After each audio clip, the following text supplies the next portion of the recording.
Let's get into it. This is episode 644, Sold Not For Sale podcast. Coach Colin here. We got Joe Rogan sitting with the gentleman from a podcast called Trigonometry. If you don't know about trigonometry, I suggest you go and find out. It is a great podcast. Two gentlemen who are allowing people and themselves to exercise their right to freedom of speech. Great podcast. Now, in this episode, we are talking about freedom of speech in the UK. Or lack thereof.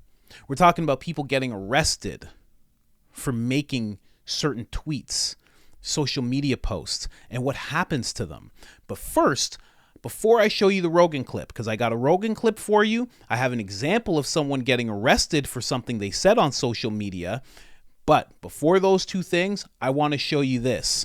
It is why people get arrested for tweets, what the law is. Here, listen to this lawyer explain this.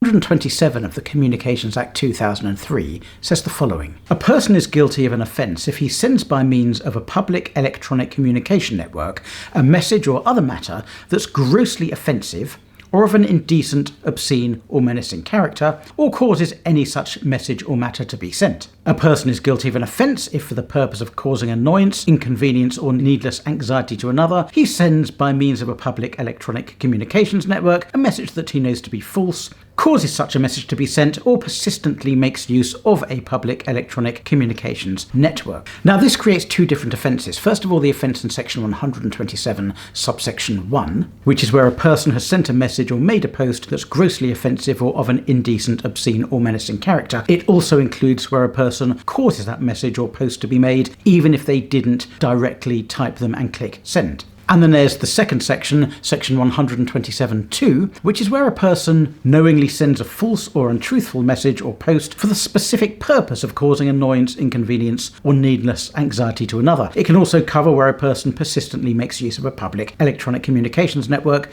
This could, for example, cover repeated nuisance calls to the 999 service. The meaning of grossly offensive is set out in a case called DPP, Director of Public Prosecutions, and Collins. And that case holds that the meaning of grossly offensive is whether reasonable persons in a multiracial society would find the message grossly offensive. Slightly circular definition there. A person who sends the message must intend their words to be offensive to whoever they relate to, or at least should be aware they might be taken to be offensive. Annoyance. That's the word that stood out to me. You could just annoy somebody. Someone who you don't know could decide that you're annoying. And that's it for you. And that goes for a comment on YouTube. Anything that's just in the social media sphere, you could just write, and that's what happens there. Very, very interesting. Now, let's kick it off to the actual Joe Rogan episode where they talk about this, and they talk a little bit about freedom of speech and the cost of it, which I really like. So before I do that, of course, you know I'm going to bring you to the store. This is IamCoachColin.com, and this is the Public Enemy #1 short. Get yours now. We also got tank tops, t-shirts, and hoodies. We got the We the People shirt. Klaus Schwab getting the middle finger from the people. Imagine yourself behind one of those middle fingers, giving it to Klaus Schwab because he's telling you will own nothing and be happy. And we got the Sold Not For Sale sweater because it's getting cold for some of you. Not for me. It is hot as all get out, and it's October. I love it. Now, if you want 10% off of anything you just saw, all you got to do is put in the discount code I am Coach Colin. That's all capital letters, all one word. 1 L in the name Colin gets you 10% off. No questions asked. And if you've done that with us already, thank you very much. Let's get over to Joe Rogan real quick. Ladies and gentlemen, there we go. You know, He's displaced protesters. I mean, Yeah. good fucking luck tweeting bad shit about China if you're in China. Like, Yeah. they got that pretty locked down. Oh, Yeah. yeah. Oh, they do. Yeah. Oh, they do. Yeah, and there's several countries that have arrested people for tweets. You Well, know, which we is, come from one of them. Yeah. Yeah, I know. you guys do. You do. Yeah. 2018, 3,000 people, man. 3,000 people got arrested for tweeting bad things. Not tweeting, but social media posts. Yeah. So between, what was the biggest one? It had to be Facebook, right? That's where people complain the most. Is it? Probably. Yeah. I think those are the complainiest folks. Those are the older folks. Yeah, I mean, the most famous example is Count Dankula, the internet comedian, where he taught his pug to do a Nazi salute. But there's been lots of others examples. You know, there's a tragic fire that happened in London called the Grenfell fire. It was awful. People were literally burnt to death in this tower block. And these group of people, they were idiots, basically did a representation on bonfire night in November the 5th in our country. And they did a representation of people in the tower and set fire to it. They videoed it. They were laughing along. Now, obviously, that's a dick move. I think we can all agree with that. Yeah. But you don't arrest somebody for that, for basically being a dick. Yeah, it shouldn't be illegal to be stupid. No. You're crossing a line because you're making a subjective judgment. You know, like, it's not funny to me. And it's not funny probably to a lot of rational people. Yeah. But you should be able to try. Like, the whole thing about doing something, like, a lot of times when people do outrageous things they think are going to be funny, they don't know. Yeah. And then they try it. That's not a thing you should arrest people for. Because you're setting a crazy precedent. Because then it becomes subjective. Like, what's outrageous and what's not. It could move to anything. It could move to, you know, trans identification or trans rights. It could move to anything. Vaccine hesitancy. I mean, we can keep going. Vaccine hesitancy, not supporting Ukraine. There's a whole slew of things that could be stuffed into that box once you open it. You just can't open that box. That box has got to be, people have to be able to, this is how we have to conduct ourselves. People have to be able to express themselves. And they have to be able to use facts and reality and not get censored. And they have to be able to do that kind of universally. And if they can't do that, if the good ideas can't compete against the bad ideas, then the good ideas aren't good enough. So we have to figure out how to strengthen the good ideas. But the only way that works is if you don't censor people. Because as soon as you start censoring people, you're admitting that you don't want to engage in this. You don't want to show a better way of looking at things. You just want to be the only person who gets to talk, and that's what we saw on social media over the last few years, and which is why Elon buying Twitter was such a big fucking deal. It's a big fucking deal, and I know advertisers are panicking, and people are saying that hate talk is up, and I must admit I have seen a lot of wild shit on X now that I don't think I would have ever seen before. Yeah. Like openly racist stuff, some pretty gross stuff. And it's just weird how comfortable people are talking a certain way. And it's almost like I wonder like how much of the idea of it being completely uncensored now. It's not totally uncensored. I mean, there's some moderation, right? There's things you can't do. You can't dox people. You can't do a lot of things.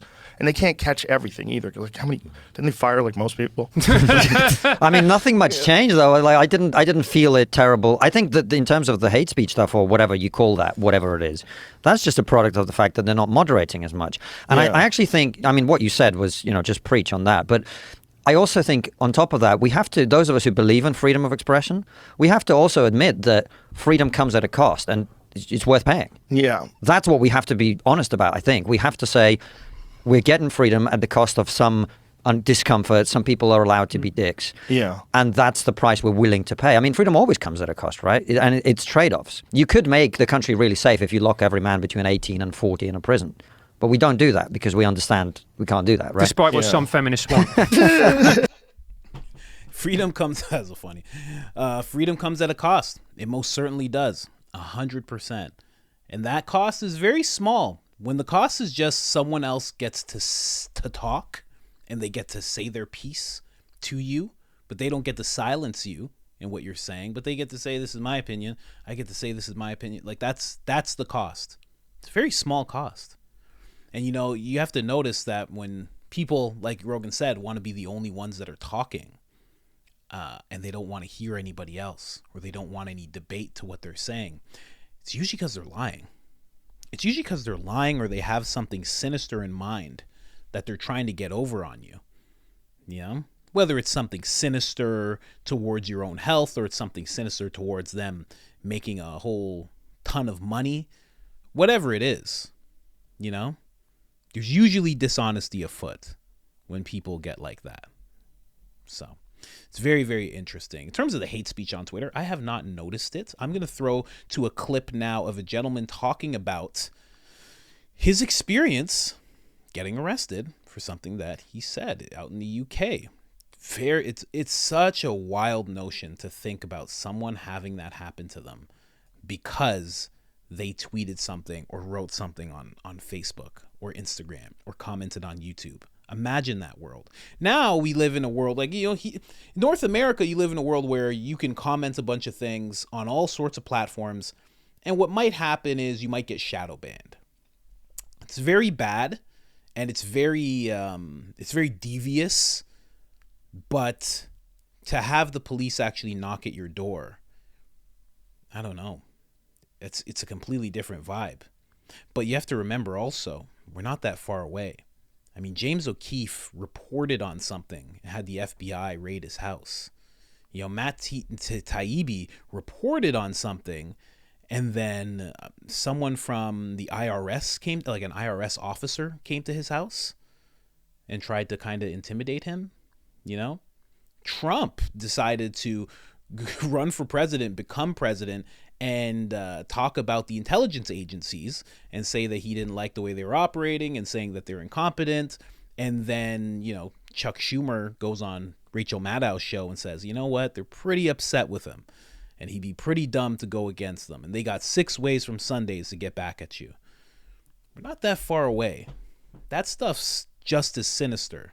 But when we get to a point where we're getting arrested for what we say, now we're back in the Lenny Bruce days. Now we're back in the George Carlin days. You say some swear words on stage and all of a sudden you're leaving in cuffs. Like, it gets pretty wild. Now listen to this clip here. Let's go. The police. They came to me because I tweeted about gender critical content. I'd famously retweeted what they described as a limerick. It wasn't a limerick. It was a piece of feminist doggerel. Nevertheless, somebody, don't know who they were, they decided that this had caused them great offence, and they contacted Humberside Police, and Humberside Police then contacted me. Essentially what they said was that even though I'd committed no crime, if I continued not committing crime, that could in some weird way escalate to crime. I don't understand the magic behind that. I never have done. Nevertheless, that's what they said. Okay, so can you explain your High Court victory against the police? What happened there? After the police got involved with me, I realised that this was a breach of my human rights, Article 10 specifically. So we took Humberside Police to the High Court. Weirdly, we won. When the police come against you because you have said something that is controversial, or because some trans person somewhere decided that they didn't like it, that when they take that trans person's moan seriously and they come and try and censor you, that is entirely illegal. And Mr. Justice Knowles equated it to the Gestapo and the Stasi. He said, we've never had a Gestapo or a Stasi in Britain. The actions of Humberside Police came way too close for comfort, and we now have a precedent set in the High Court that when the police do that again, we can just tell them, no, no, no, no, no. What do you say to people who don't particularly like you, don't like what you're saying? I say tough. I really don't care whether you like me. There is only one question that needs to be asked. Are we on the right side of the law? It's wild. I like playing that one just because there was a good ending on that, but it's only because he stood up. Think about that. You know what I mean? Like Matt Taibbi talked about that IRS officer coming to his house, but did he push it to the extent where it sets a precedent where that's not going to happen to anybody else? I was saying it on a certain post recently where there's some climate change activists getting in the street. I know you've seen that before. There's been many of them that do it. And I wrote under this tweet, Jordan Peterson took it out, and I said, Jordan Peterson posted it, and I said, it only takes a small percent of the population to put stuff like this to bed, to just end stuff like this. Just a small part of the population. In this case, with this gentleman, Henry Miller, it just took him. It just took him going, you know what? I'm kind of scared of what just happened, but this can't be right. And he just decided to take the steps legally, nonviolent, took the steps, and he won. And you have to think about all the times this happened. Jordan Peterson had the same thing happen. When it came to the pronouns, he just took the steps. So I'm not going to do this. And I think he's going to do the same thing when it comes to them trying to take away his license for psychology. It's a wild, wild world we're in when people can get arrested for this type of thing. I'm going to play this. I don't know if I played this for you already. I'm going to play it one more time just in case I did. because hearing this situation, again, it's just wild. 400 people were arrested for things that they said on social media. 400 people in Russia. Obviously, this country is very different. How many people do you think were arrested in Britain for things they said on social media last year? Go on. Take a guess. I've no idea. 3,300. Really? Arrested for what they'd said on social media? Yeah. Really? What sort of things get you Well, arrested? one example I give in my show is there was a young woman from Liverpool called Chelsea Russell. Her friend was killed in a car crash, a 19-year-old woman. And she posted the lyrics of his favorite song on her Instagram, the lyrics. And there was a rap song, so the lyrics contained several instances of the N-word. Okay? She was arrested, prosecuted, found guilty, given 500 hours of community service and a fine, tagged, and for a year she was under 8 p.m. to 8 a.m. curfew. My goodness. In Britain. In Britain. In 2018. In Russia... Curfew doesn't even correlate. It's not even the same thing. Absolutely wild. Now, if you haven't liked the episode already, like the episode. If you haven't subscribed already, subscribe. But also, have you seen any instances? I know I have a very small percentage of people in the UK who watch this show. Please, in the comments, because the majority, about 90% of who watches my show, they're American. And I want the UK people to speak to the Americans about what is possible if they allow the overreach to continue. So if you're one of those people who's in the UK who has seen examples of this, whether it be on the news, whether it be right next door, whether it be you yourself, please post it in the comment section. Please let us know what is possible when it comes to this type of overreach, when it comes to these crazy laws that literally oppress all of the people in order to placate to a very small percentage. And even that small percentage that may benefit from people being oppressed to this extent, they open themselves to the same oppression. It's wild. Wild. 3,300 people arrested back in 2018. I don't know what that number is today, but think about that. Arrested for what you say. I mean, it happened in Australia as well. Pregnant woman taken to jail because she said that there was a protest going on, and she said to her friends, hey, you should come. She posted it on Facebook. You should come to this protest. That's all she said. She didn't say bring arms. She didn't say bring weapons. She didn't say anything. She just said you should come on out. This is going to be a great event. Not that far away, guys. Other than that, I am out.